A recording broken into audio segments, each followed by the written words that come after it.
And yet I feel that this could be discussed much more lengthily, that because a country says something that has to be accepted as a fact, and we have to accept our differences, and simply because it's a country that it is acceptable. Two simple examples: Copenhagen, where we all went singing along. Europe stepped forward, and I'm very proud of it. We're all proud of it. Even if there were a few glitches on the way, and then to be opposed by two major powers because we're bothersome. That's the lesson of Copenhagen. It's not of knowing whether we succeeded in reducing CO2 emissions or increased CO2 emissions, even if that had been the theme. The real result is that Europe felt that it could have a certain control in the environmental context, and faced with two major powers which for different reasons didn't agree. And it's not a question of agreeing whether these were issues of emissions, CO2, but the US and China. And if you want to look at common law simply through environmental issues, we don't accept, because our approach is a 1.4 billion, and it's not just a CO2 issue. I have 5 minutes. I will leave you to think and ponder what should be said, what needs to be said. But as a French and a European company, we are very proud of having defended an ideal which is maybe a bit obsolete, but now that we know that it's a bit obsolete, of taking the reins, or else of saying 5 minutes, it doesn't matter, Copenhagen was a failure. Copenhagen was not a failure. Copenhagen was the first opportunity where we were able to show that you can't solve problems through formulas. When you have opposite you two major powers, they want to continue. We can, but certainly not with me as a party. Then finally, the need for dialogue. And that is the most important. Without dialogue, there'll be nothing. Proof: Copenhagen and other situations. And companies like ours and many others are prepared to play a new role, are prepared to participate on a certain number of situations where previously we didn't feel at ease, possibly rightly so. Today we are prepared to confront them through global contact, but we are prepared to say that you can't at the same time criticize and do nothing. And if I'm criticizing, we are prepared to become players with the states, players in the G20, and I'm very happy that companies such as ours are invited to the G20 in Korea. This is something new. I'm not quite sure what we're going to be able to do, but at least we'll be there.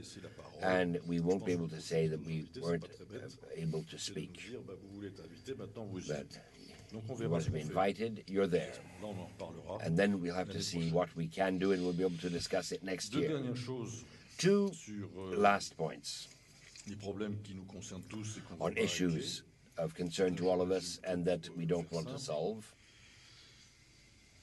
Here I'm oversimplifying. I'm told now there are rules. You have to do this or you have to do that. Fine. But you have to be cleaner, more normal. Without a dialogue, this is impossible. With NGOs, we're starting to move forward. It's not easy, but we are doing it. They are doing it. And there's a beginning of a dialogue. It's not yet perfect. With governments, quite strangely, it's not very successful, more particularly on a simple concept, which is extraterritoriality. You can't accept in the principle of governance. There are 1, 2, or 3 countries that explain to us how it works, and which at the same time refuse to accept truth and refuse to accept law. As a simple example, a company like Total, a French company, which has to live through strikes and everything else, a French company has to comply with French law. And when one or several countries want to impose non-French law, we may be able to apply it for our non-French activities, but not as a French company. That we abide by the law, by the Constitution, by governance, democracy, and freedom.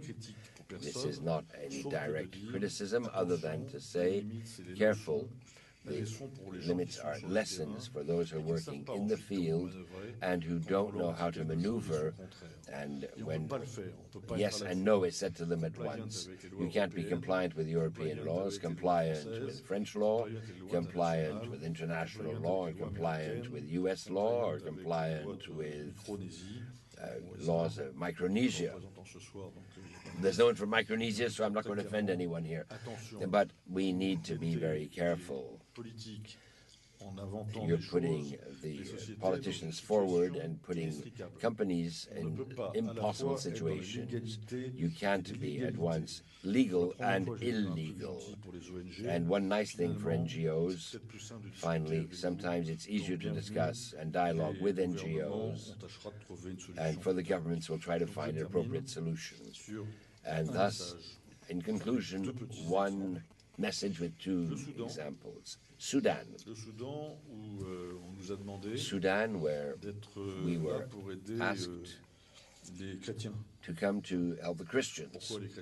Why the Christians and not the Muslims? That is open to debate, but I was asked to help the Christians. Fine, we're Christians, why not? In the south or in the north, not the same. They're more different between north and south than through religion, but that's something else. So told you have to help Christians. Fine, well, Christians go to Sudan. Yes, but Sudan isn't a Christian country. What do you mean it's not Christian? Well, and we'll discuss this with the Secretary General. The UN hasn't decided that there are two countries. So if I want to help the Christians, I have to go into Sudan. But I can't go into Sudan because Sudan is not acceptable. And I'm being quite candid. We cannot continue to send asinine messages of asking you to do something and then saying you're not allowed to do it, and then saying you're not helping the Christians, and at the same time you can't go to Sudan.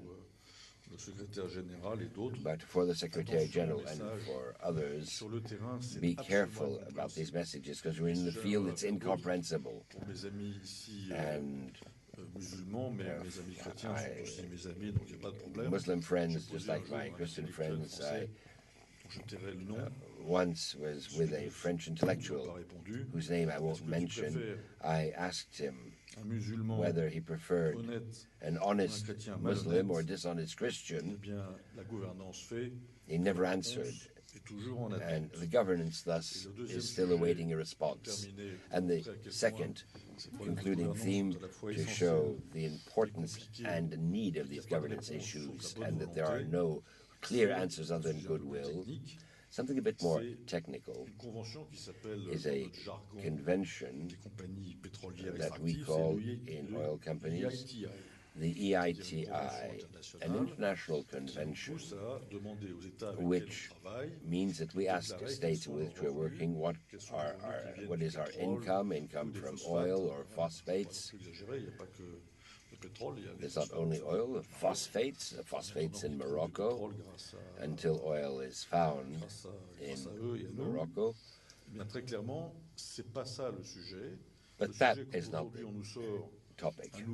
When a new law is put forward coming from across the Atlantic saying you need to publish what you pay, I'm very sorry. Real governance is to ensure that the states with which we're working are able to take on board their own responsibilities with our assistance and do not demand that we do things because they are unable to do it, and that we, which are between a hammer and a hard place, and you're listed in the U.S., therefore you have to listen to U.S. law, and if you don't publish what you pay, you'll be punished. That we defend an approach, and have been doing so for far longer. Publish what you pay is a partner, but not in full control. So we say it's more important to convince the countries with which we're working to change with our help, but certainly not through any imposition. Once again, and that will be the end of my explanation, will be a real debate on governance.